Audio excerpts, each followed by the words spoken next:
Yes, people, we are back again.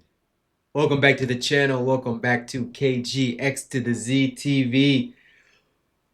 Folks, you probably haven't seen me smile this much ever since I've been on YouTube or been in the YouTube scene or whatever it is that you want to call it.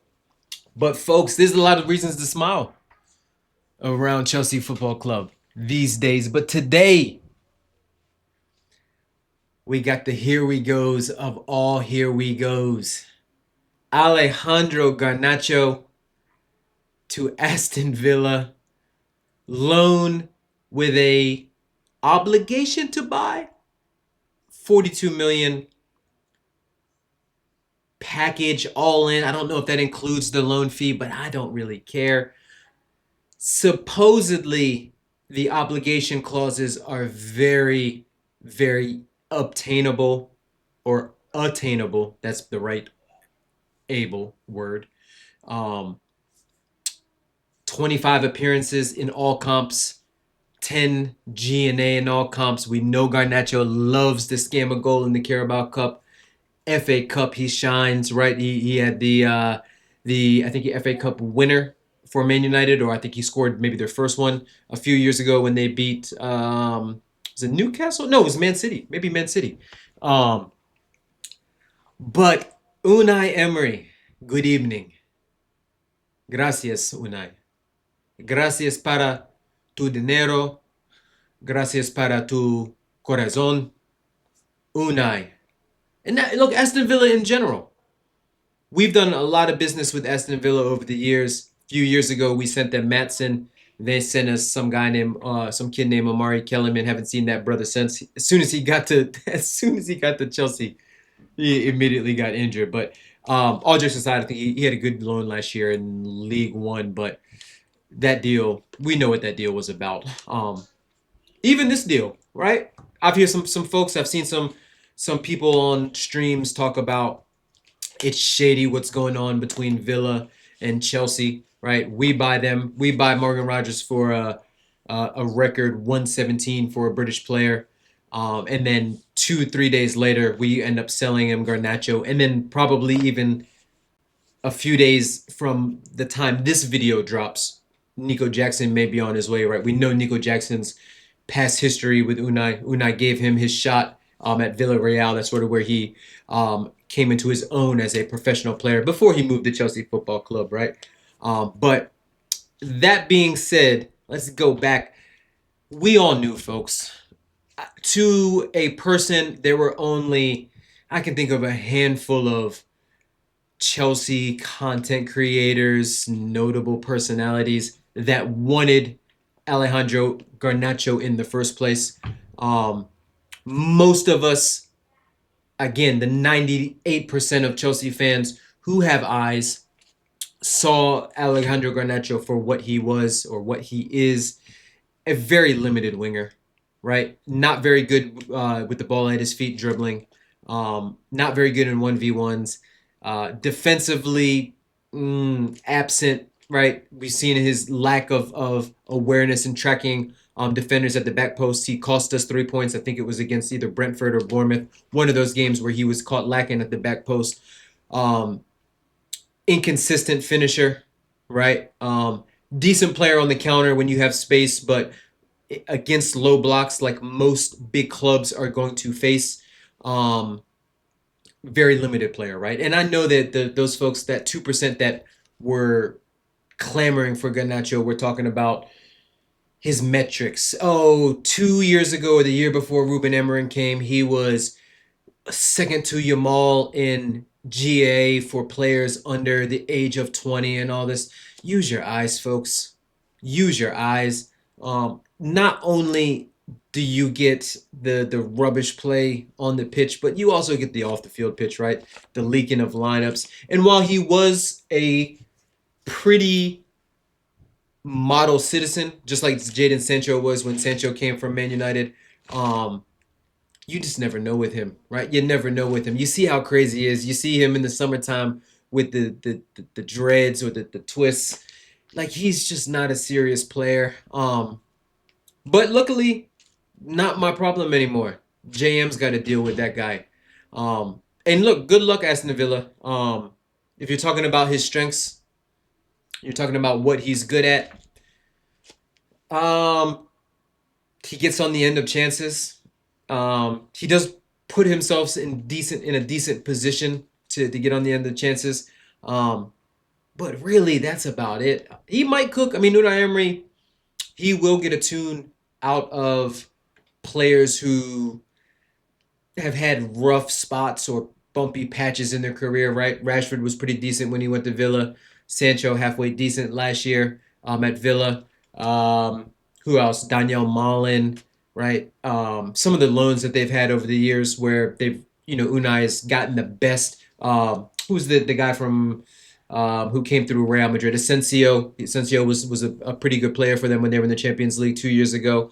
But again, not my problem. Not my problem. 42 million total package. We know that there's some potential that we owe Man United a sell-on clause. Shells, I got your money. Got your money right here. If those conditions are met. But folks, we are moving like a serious club. And whether or not it took us to finish outside of Europe, big up the homie Ahmed Bridge Nation. Make sure you guys go follow him. One of the most shameless guys that I've ever met when it comes to this football YouTube thing. But he is a genuine good guy and a very nice guy. So big up Ahmed each and every time. But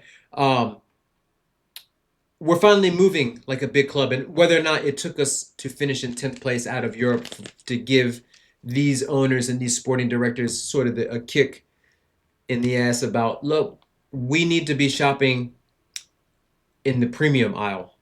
We need to get rid of some of this dead weight. Look, we've got a lot more dead weight to get rid of, right? We've got Nico Jackson, we've got Disasi, we've got Chalaba, we've got potentially Fofana, we've got potentially Liam Delap.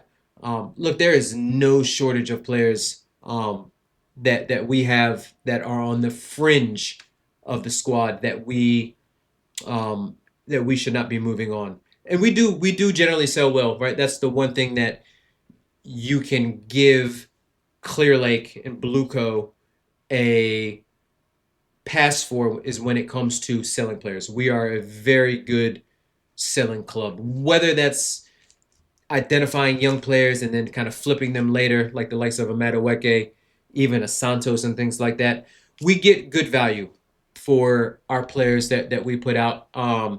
So much to the point where rival fans don't want to deal with us, right? We call, yo, what's going on? We got something for you. They don't want to answer, folks.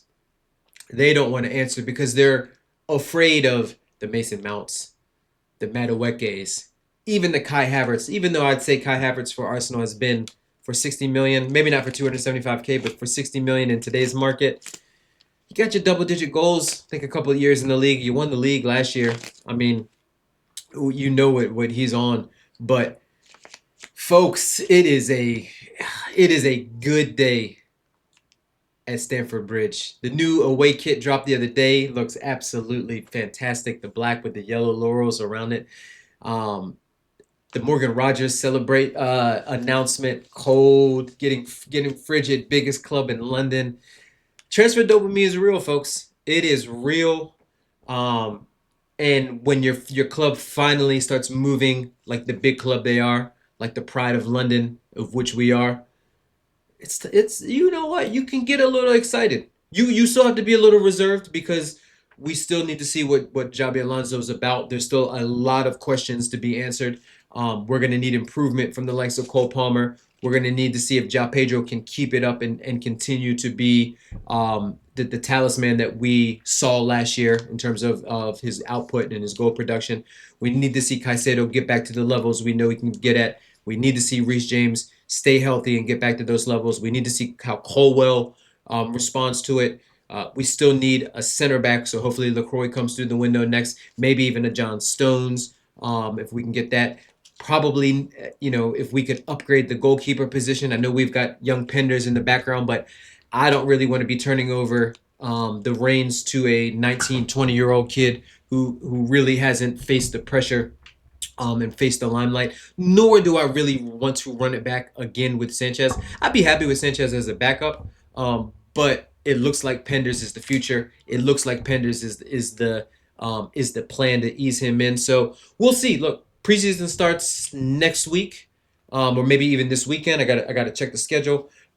So we know that there will be an opportunity to see some players, right? Obviously, players that made deep runs in the World Cup won't be there. We won't see a Morgan Rogers. We definitely won't see a Reece James.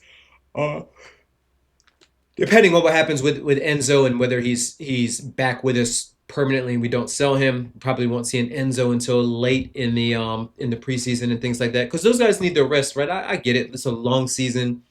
We came off the back of an even longer season the season before with the Conference League, the Club World Cup, then straight into the league, Champions League, domestic cups, World Cup in the summer. So these guys have been playing for at least 2 years straight. And you could tell because last year at the end, we were running on fumes, folks. We were absolutely running on fumes. And the chaos around the club, the chaos around the managers, obviously didn't those things never help. But folks, Alejandro Garnacho, don't have to see him anymore.